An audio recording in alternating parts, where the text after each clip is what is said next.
예, 오늘이 우리가 종교개혁이 일어난 지 502주년이 되는 종교개혁 주일입니다.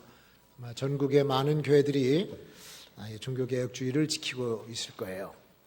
어느 시대나 어느 나라나 보면은 그 현 상태의 불만을 품고 한번 바꾸어 보려고 하는 소위 개혁 의지를 가진 사람들이 많이 일어납니다. 정치를 바꿔보겠다고 개혁해보겠다고 하는 사람들이 일어나면 그게 이제 좀 정도가 지나치면은 혁명이 돼버려요. 그래서 중국에서 문화혁명, 소련에서 일어났던 공산혁명, 이런 혁명들이 바로 그런 겁니다.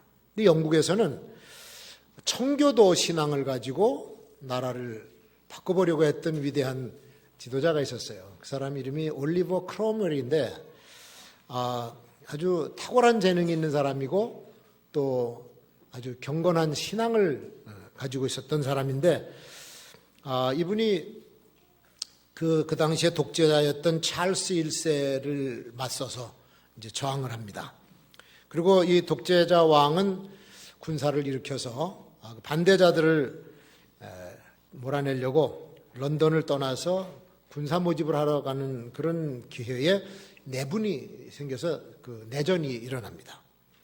그때 이 올리버 크롬웰이 자기 고향인 헌팅턴에 가가지고 기병대를 모집을 해서 훈련을 시킵니다. 그리고 기병대의 훈련소에서 그 군사를 가지고 이제 왕의 군대와 맞서서 싸우게 되죠. 결국 두 번의 전투에서 승리를 하고 왕의 군대를 괴멸시키고 왕정파를 제압을 해요. 그리고는 찰스 1세는 처형을 시켜버립니다. 그 전쟁을 이기고 나서도 이 기병대들을 아주 철저하게 관리를 해가지고 통제를 했던 그런 사람이에요. 그 찰스 1세를 왕을 처형시킨 다음에 영국이 공화정으로 선포가 돼요. 의회죠, 의화.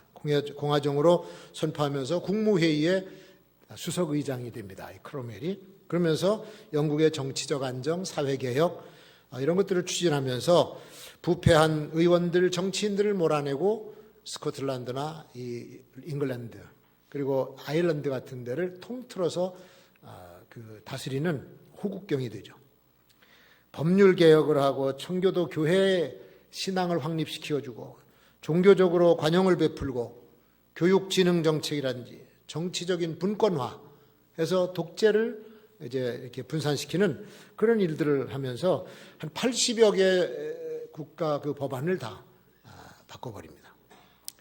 재능 있는 재판관을 임용하고 사형제도 남발한 것을 막고 그리고는 이제 한평생을 마감을 하는데 그 뒤에 찰스 2세가 나오면서 이 왕정으로 다시 복귀를 시켜서 이 무덤을 파헤쳐서 크롬웰 시신을 막 내다 걸고 하는 그런 일들을 했어요.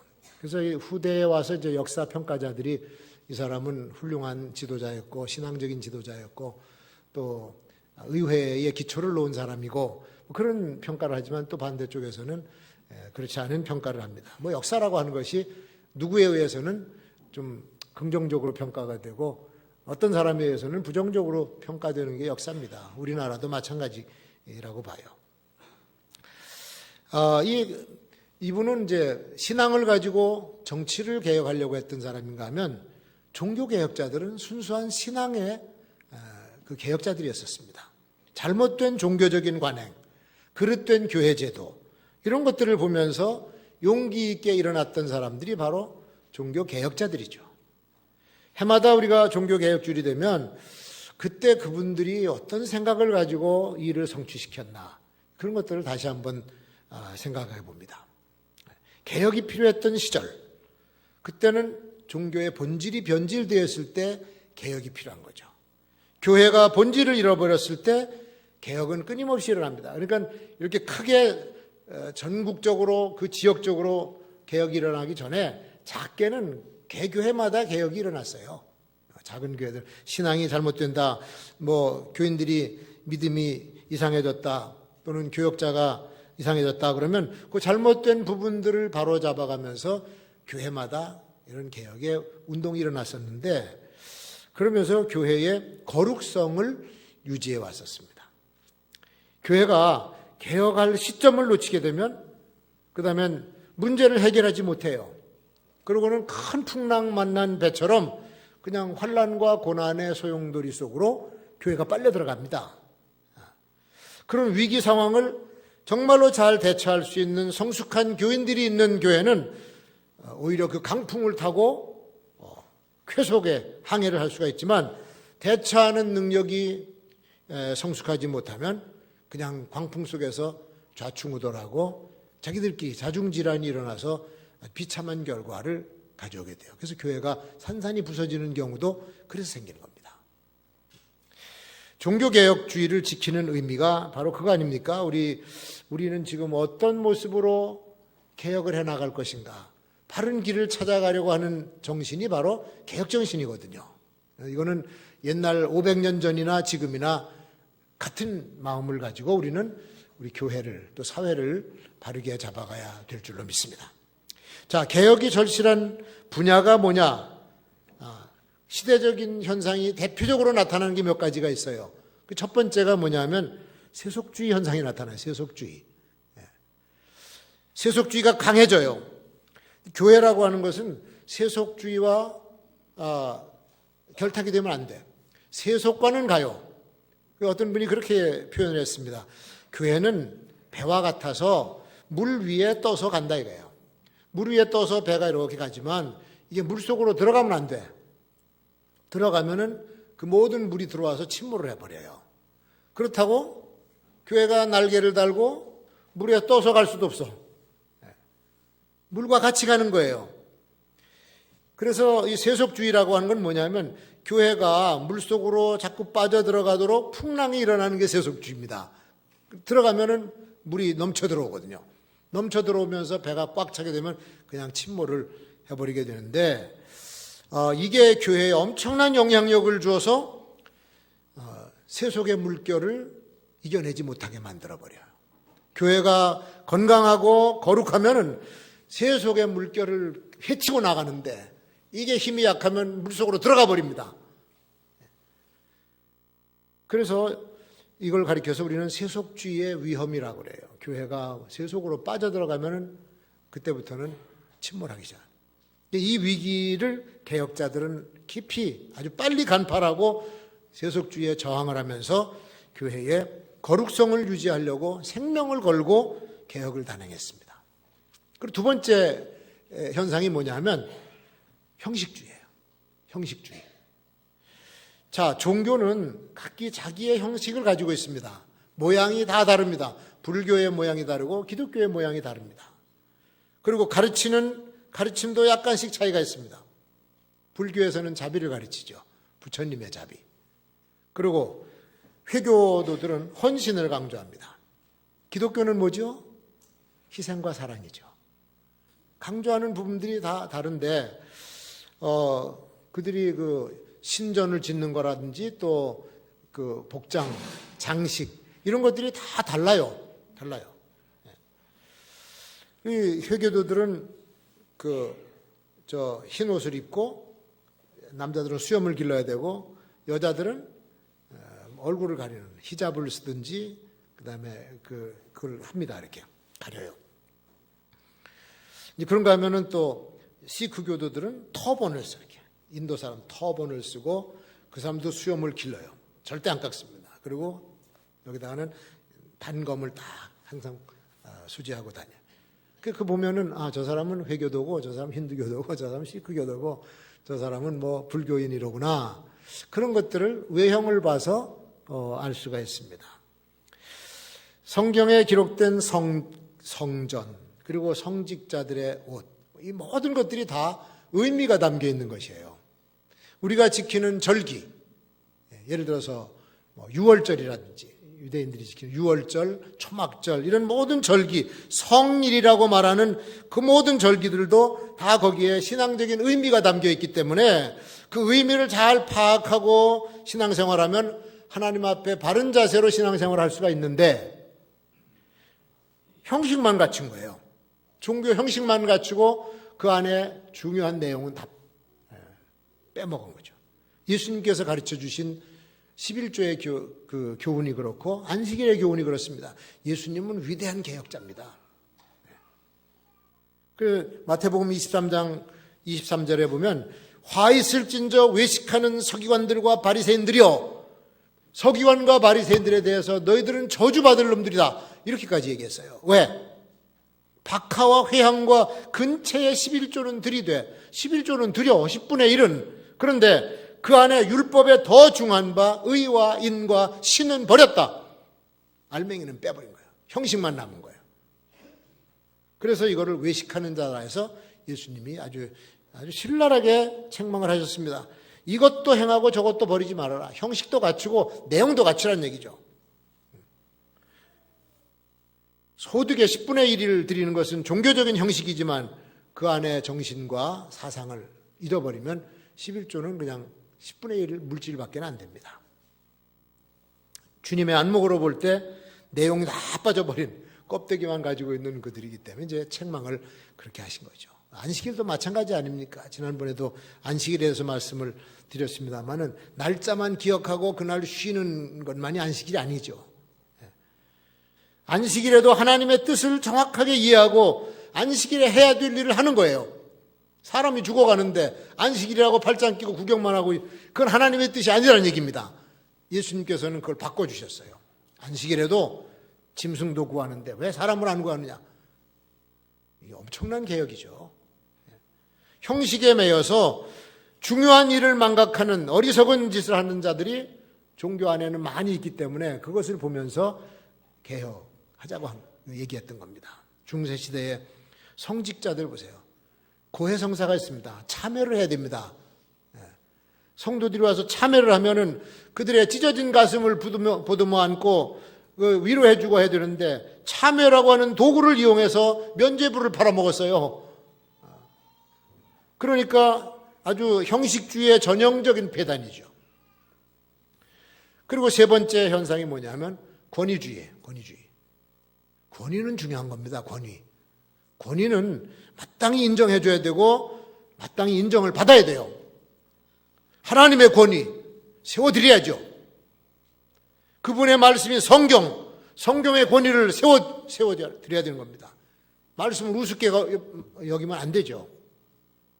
성직자의 권위, 지도자의 권위, 어른의 권위, 이 권위를 인정해야 질서 있는 사회가 되는데 권위를 무시해버리면 아주 엉망이 된 사회가 되어버리지 않습니까? 이게 위아래도 없고 뭐 엉망이죠.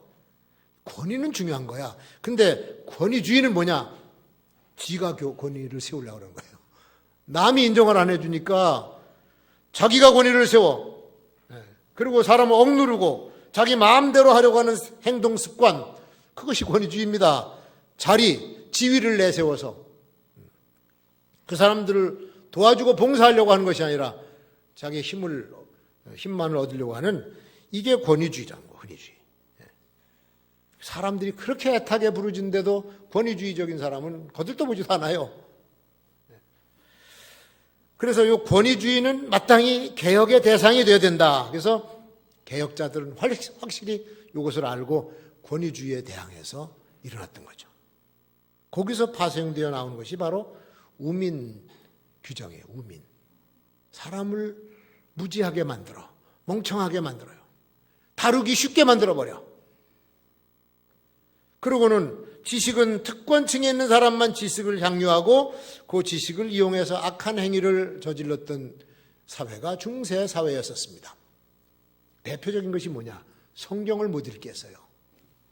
성경을 읽지 못하게 했어. 하나님의 말씀은 누구에게나 읽혀져야 되고 누구나 이 구원의 진리를 깨닫고 말씀에 순종해서 복을 받아야 되는데, 그래서 구약에도 그랬지 않습니까? 하나님의 말씀을 내 마음에 새기고 내 자녀에게 부지런히 가르치고 집에 앉았을 때든지 길에 행할 때든지 누웠을 때든지 앉아있을 때든지 이 말씀을 강론하라. 그러면 아버지가 말씀을 받아가지고 자녀들을 가르쳐야 되는, 이걸 막아버린 겁니다. 중세시대에는. 그래서 사제들만 성경을 읽었어요. 사제들만 성경을 연구했고, 물론 뭐 이단으로 빠질까봐 염려해서 그런다 그러지만 사실은 그게 아니에요. 성경을 읽을 때 평신도들이 알아듣지 못하도록 오늘 제가 성경을 봉독해서 여러분들은 한국말로 다 알아들었는데 그 당시에는 성경을 라틴어로 읽어버렸어요. 사제가 나와서 라틴어로 뭐라고 그러면 밑에 있는 사람들은 지당하신 말씀이요. 그리고 가만히 있어요. 그러면 그 뒤에 이제 강론을 해. 그 말씀을 가지고. 강론을 하는데 저게 성경대로 하는 건지 아니면 지가 말하는 건지 평신도들 아무도 몰랐어요. 그러니까 뭐 돈 내라면 내고 죽으라면 죽은 신용하고 순종만 하더라고 가르쳤습니다. 그게 소위 말해서 우민 규정이죠. 우민. 이거를 마틴 루터가 이 사실을 발견했습니다. 마틴 루터는 사제였었어요. 신학을 공부한 사람이고 또 신학을 가르치고 성경을 가르치는 교수였었습니다. 자기가 배우고 읽고 공부한 성경 말씀을 보니까 교황청에서 지금 하고 있는 일들이 전부 다 말씀에 어긋난 거예요. 그래서 95가지의 질문서를 만들었어요. 이게 성경에 있는 겁니까? 쭉 해서 95가지 만들어가지고 비텐베르그 대학, 자기가 강의하고 있는 비텐베르그 대학의 정문에다가 이걸 붙여버린 거예요. 그러니까 죽을 짓을 한 거지. 그 당시에는 그냥 끌어다가 종교재판에서 처형시키면 죽는 거예요. 근데 그거를 들고 일어났어. 그래서 그날이 종교개혁의 시점이 돼서 1517년 10월 30일. 그래서 이 주간을 종교개혁주일로 지키는 거 아닙니까? 자기는 라틴어 성경을 독일 국민이 다 읽을 수 있도록 독일어로 번역을 하고 학교를 세워서 가르치고 그랬습니다. 그래서 하나님의 말씀이 바로 내게 주시는 나의 말씀으로 된 그 시점이 바로 종교개혁의 시점이죠. 이런 것들이 개혁되어야 될 몇 가지 현상이었었어요. 세속주의, 권위주의, 형식주의, 이렇게 우민주의. 자, 그러면 그거는 옛날에도 개혁이 됐는데 오늘날 500년이 훨씬 지난 오늘날 우리가 해야 될 개혁은 뭐냐? 이제 생각해 봐야죠. 옛날이나 지금이나 별 차이가 없이 역사는 계속 비슷하게 굴러갑니다. 그 당시의 현상도 오늘에 나타날 수가 있는 거예요. 그럼 개혁이라고 하는 말의 뜻이 뭐냐면 개혁은 영어로 reformation이라고 합니다. 이건 뭐냐면 본질적인 것을 회복시키는 거예요. 본질적인 것. 뭐 다시 만든다는 것이 아니라 본질적인 것. 원래 하나님의 뜻인 그 원점으로 돌아가는 것이 개혁입니다. 잘못 행해진 모든 것들이 제자리를 찾게 만들어주는 것. 그것이 개혁이라는 거죠. Return to the origin. 원점으로 돌아가는 것. 원래 성경에 나타난 교회의 모습으로 돌아가는 운동이 개혁운동입니다. 이 종교개혁이 일어날 무렵에 문예부흥이라고 하는 것 같이 일어났습니다. 문예부흥. 그래서 세계사 시간에 두 개를 같이 배워요. 르네상스와 레포메이션을 같이 배웁니다. 르네상스는 뭐냐? 문예부흥. 인간성을 찾는 운동이에요. 인간성. 중세시대에 암흑시대라고 그러지 않습니까? 왜 암흑시대입니까? 지식을 막아버리고 감정을 막아버리고 사람이 가지고 있는 능력을 다 제한해버렸어요. 지성을 제한하고.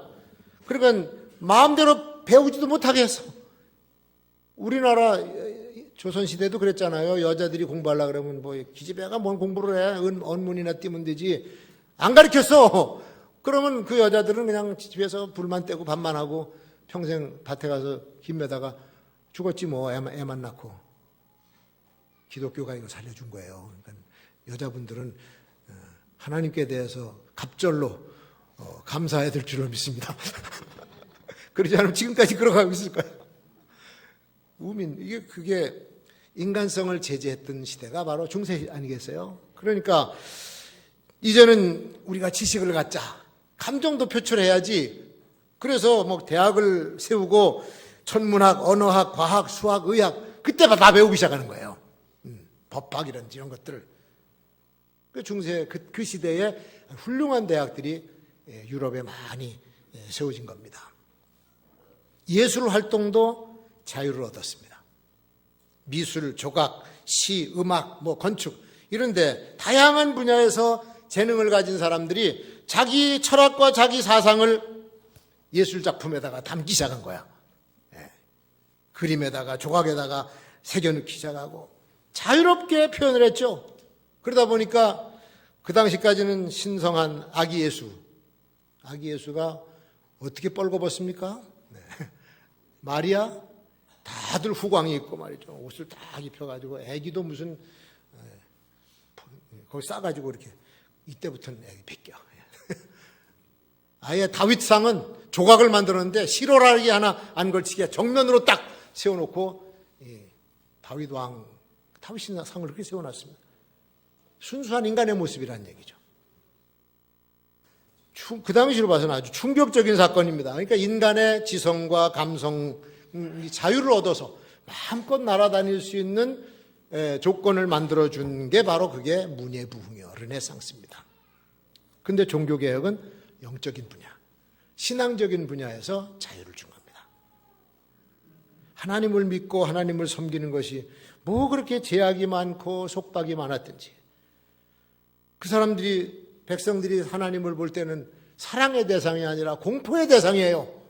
그만 잘못하면 그냥 죽이는 그런 하나님으로 무서워하고 접근조차 못했습니다. 그리고는 사제들은 그 후광을 입고서 특권을 독차지하는 교권주의자들이 되어버린 거예요. 교권이 무섭죠. 교권주의는요, 종교 정치입니다. 이건 정치체제입니다. 그래서 이 개혁자들은 죽음을 각오하고 이거를 바꿔야 되겠다 하고 일어선 것이 종교개혁이었는데, 500년이 지난 오늘 우리가 이루어야 될 개혁은 뭔가 비슷한 것이 있을 테고, 또 교회를 교회답게 만들어야 될 사명도 우리에게 있을 거죠. 자, 첫 번째 우리가 해야 될 게 뭐냐면, 거룩하신 하나님의 보좌, 그 하나님의 보좌를 경외하는 마음으로 항상 바라보고 있어야 돼요.